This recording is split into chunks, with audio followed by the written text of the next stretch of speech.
مفتی محمد رفیع عثمانی صاحب 21 جولائی 1936 کو اتر پردیش بھارت کے قصبہ دیوبند کے خانوادہ عثمانی میں پیدا ہوئے۔ ان کا نام حضرت مولانا اشرف علی تھانوی رحمۃ اللہ علیہ نے محمد رفیع رکھا۔ مفتی رفیع عثمانی صاحب کے والد محمد شفیع عثمانی دیوبند دارالعلوم کے مفتی اعظم اور تحریک پاکستان کی سرخیل شخصیات میں سے ایک تھے۔ وہ مفتی محمد تقی عثمانی صاحب کے بڑے بھائی تھے۔ مفتی رفیع عثمانی صاحب نے نصف قرآن دارالعلوم دیوبند میں حفظ کیا اور 1 مئی 1948 کو ہجرت کر کے پاکستان آ گئے۔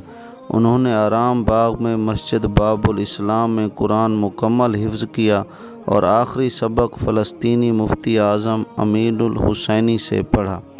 1951 میں دارالعلوم کراچی میں ان کا داخلہ ہوا اور 1960 میں انہوں نے روایتی درس نظامی میں سند فضیلت حاصل کی۔ مفتی رفیع عثمانی صاحب نے عربی اور اردو میں تقریباً 27 کتابیں تصنیف کی۔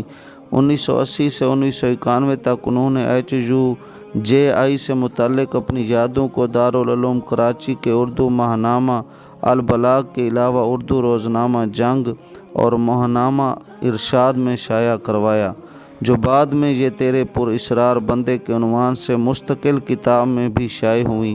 ان کے تصانیف کے نام احکام شریعہ، علامات قیامت اور نزول مسیح، التعلیمات النافیہ، یورپ کے 3 معاشی نظام، جاگیرداری، سرمایہ داری، اشتراکیت اور ان کا تاریخی پس منظر۔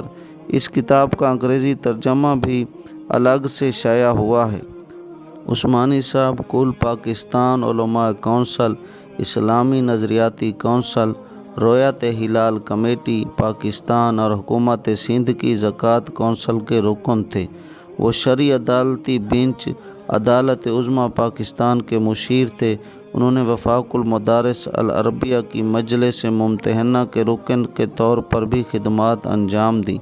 وہ NED university of engineering and technology اور جامعہ کراچی کے سنڈیکیٹ کے رکن اور وفاق المدارس العربیہ کی مجلس منتظمہ کے رکن تھے۔ انہوں نے عبدالحی عارفی کے بعد دارالعلوم کراچی کے رئیس الجامعہ کی حیثیت سے خدمات سر انجام دی۔ دارالعلوم کراچی سے مفتی عثمانی صاحب نے 1380 سے 1390 ہجری تک درس نظامی کے متعلق تمام کتابیں پڑھائی۔ 1391 ہجری سے انہوں نے مدرسہ میں حدیث اور افتاء کے علوم پڑھائے۔ انہوں نے دارالعلوم کراچی میں صحیح مسلم کا درس بھی دیا۔ 1980 عیسوی کی دہائی کے آخر میں عثمانی صاحب نے سوویت کے خلاف جہاد میں جماعت حرکت الجہاد الاسلامی HUJI کے ساتھ حصہ لیا۔ انہوں نے ہمیشہ طلباء کو سیاست سے دور رہنے کو کہا۔ انہوں نے جامعہ پنجاب سے مولوی اور منشی، جسے مولوی فاضل بھی کہا جاتا ہے، کے امتحانات پاس کیے۔ انہوں نے 1960 میں دارالعلوم کراچی سے تخصص فی الافتاء کی سند حاصل کی۔ عثمانی صاحب نے صحیح بخاری رشید احمد لدھیانوی صاحب سے، صحیح مسلم اکبر علی سہارنپوری صاحب سے، موطا امام محمد اور سنن نسائی سبحان محمود کے ساتھ، سنن ابی داؤد رعایت اللہ سے اور جامعہ ترمذی سلیم اللہ خان سے پڑھی۔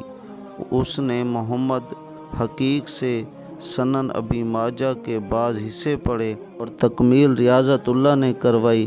انہیں حسن بن محمد بن مشات، محمد ادریس کاندھیلوی، محمد شفیع دیوبندی، محمد طیب قاسمی، محمد زکریا کاندھیلوی اور ظفر احمد عثمانی سے اجازت حدیث حاصل تھی۔ 1995 میں مفتی اعظم پاکستان ولی حسن ٹونکی کے انتقال کے بعد اعلیٰ ترین علمی خدمات پر مفتی اعظم پاکستان کا عہدہ مفتی عثمانی صاحب کے سپرد کیا گیا تھا۔ مفتی صاحب کے 3 بھائی ہیں، محمد تقی عثمانی صاحب، محمد ذکی کیفی صاحب، محمد ولی رازی صاحب۔ مفتی شفیع عثمانی صاحب کا ایک بیٹا مفتی محمد زبیر عثمانی ہے۔